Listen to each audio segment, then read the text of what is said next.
about 7:30 last night, Lindale Police Department got in a pursuit with a dark-colored Volkswagen Jetta off of FM 849 in Lindale. The person brandished a shotgun through the sunroof of the vehicle. They lost sight of the vehicle for some time. We had one of our Smith County patrol deputies observe the vehicle near 849 and Interstate 20, reinitiate the pursuit. DPS got involved in the pursuit.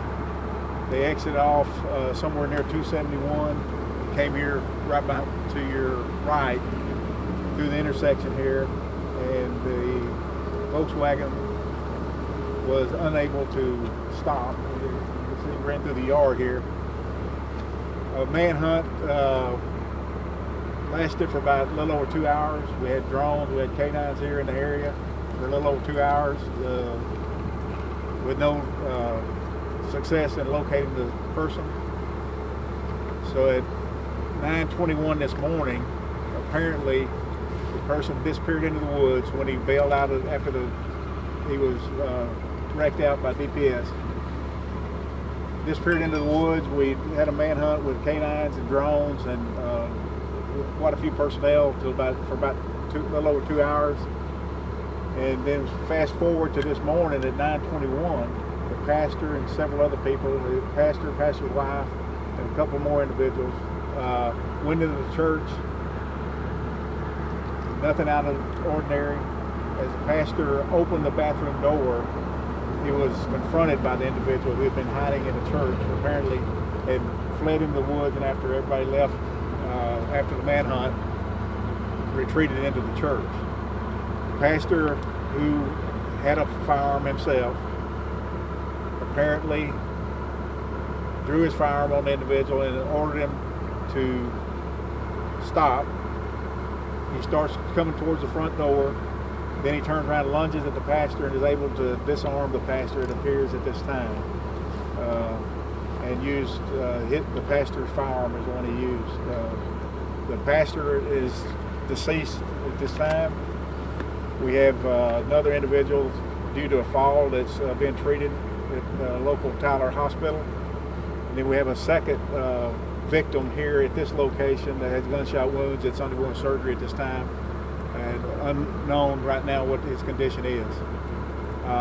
We were able to get a description of the pastor's vehicle, which was stolen, to make his exit out of the scene here, and was able to work through some OnStar technology, find the vehicle. Got a Harrison County deputy that got in behind it, and the vehicle was disabled, and the subject was taken into custody in Harrison County this morning. We've already had deputies on the scene over there and picked up the suspect. He's en route back to a Tyler Hospital. He suffered a gunshot wound, through and through wound to his left hand, I believe. So he's en route to a Tyler Hospital. One thing, I'll back up a little bit. When the pastor confronted this individual in the bathroom, he had one of the red bank bag that belonged in the church in his hand. That, and as well as taking the pastor's vehicle, we're looking at a capital murder investigation here. With everything put together, it will be investigated as a capital murder, presented to the district attorney's office in Smith County as a capital murder case. There's some more information coming through, but until I can confirm it, I'm not going to release it yet. But maybe later this afternoon, we'll have additional information. But I'll open it to any questions. Do we have a total number of how many people were injured? We have 2 injured by gunshot, 2 victims here. The suspect injured by gunshot, and at this time we don't know when that occurred. Mm-hmm. And then a female victim is injured and taken to the hospital due to a fall. So was it was before the start of their church service? Yes. Okay. From what I can gather right now, I think there was only about 4 people in the church at the time. And no affiliation between... No, nothing related to this time about any religious beliefs or anything to do with church. The church just happened to be the location that he was able to get into and take refuge.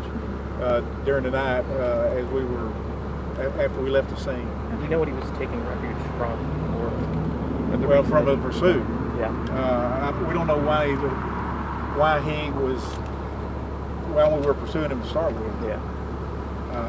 Is that the same? When did the pursuit happen? About 7:30 last night. So okay. Yeah, because we had heard about a pursuit last night. I'm not sure if it was possibly the same one. Was it on I-20? Yes. Okay. Part of it was. And it was the pastor's gun that was ultimately That's used. what we believe at this time. Did the church have any security at that time? Well, obviously, 2 people in the church of the 4 were carrying, but that's one of the.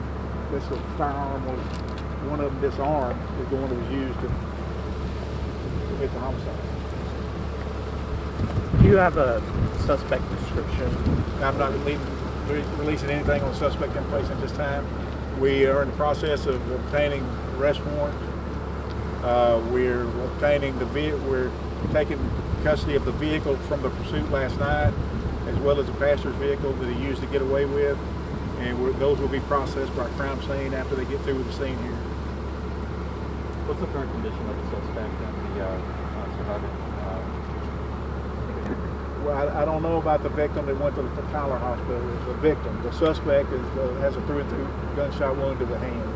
So, as far as I'm concerned, minor injuries. Is the name of the pastor being released at this time? No, not releasing the name of any victims or suspect at this time. We may be able to do that later this afternoon.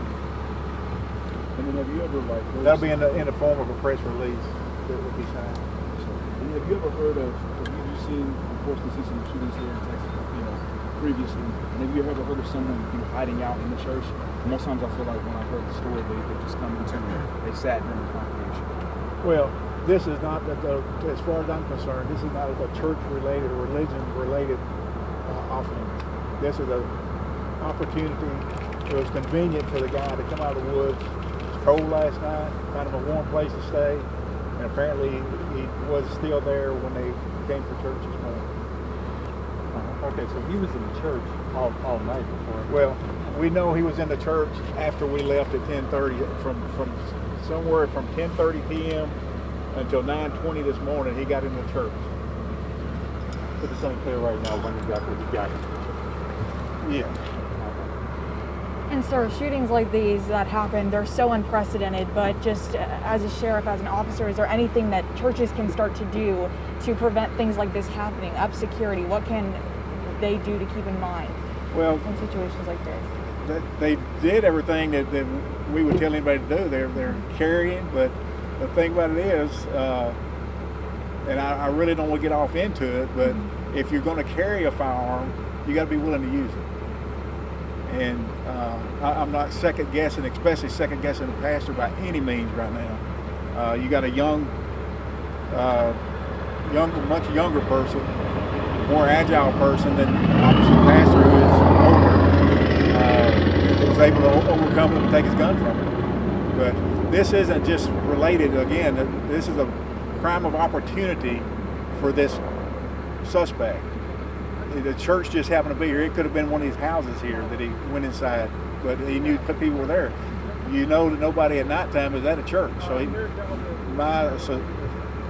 I believe he probably just got there to seek shelter. What kind of pursuit was taking place overnight? The pursuit began at 7:30 in Lindale. I'm sorry, I'm talking about after the pursuit. By the time, once it was realized that he got away, what kind of overnight, searching for the suspect was still We had deputies in the area probably most of the night, but the actual search with drones and canines lasted a little over 2 hours. And was he on foot when he escaped it?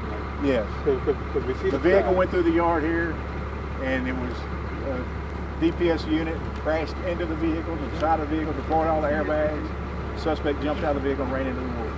Okay, did the crash happen right here? The crash happened, he came through the intersection right here, had a blowout, went through the yard here, veered off to the right, and to the left of the pine trees up there is where he came to rest, where the trooper hit him in the side. And I'm sorry, you said you don't know the initial cause of the first pursuit. No. Okay. we didn't get him stopped to find out, but there are some the license plates that were being displayed on the vehicle were fictitious. They didn't belong on that vehicle. Interesting. Okay. How long was the deputy placed at the crash for? I'm sorry? How long was the deputy placed at the crash for after that happened? How long were you investigating the actual crash? Well, DPS investigated the crash. They were in the lead in the pursuit at that time. DPS investigated the crash. We looked for the suspect, the sheriff's office and other local law enforcement. I'm just trying to clear up, do we know how long someone was actually stationed out here between? Till 10:30. Okay.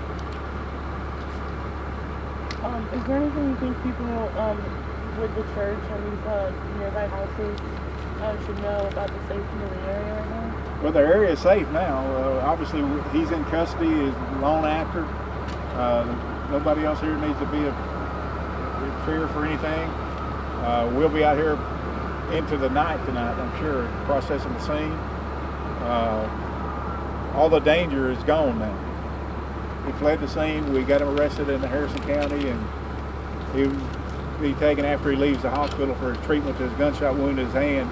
He'll be taken and interviewed at the sheriff's office. When he was apprehended in Harrison County, do you know how that happened or how he was found? Yeah, I spoke earlier, the OnStar. Okay.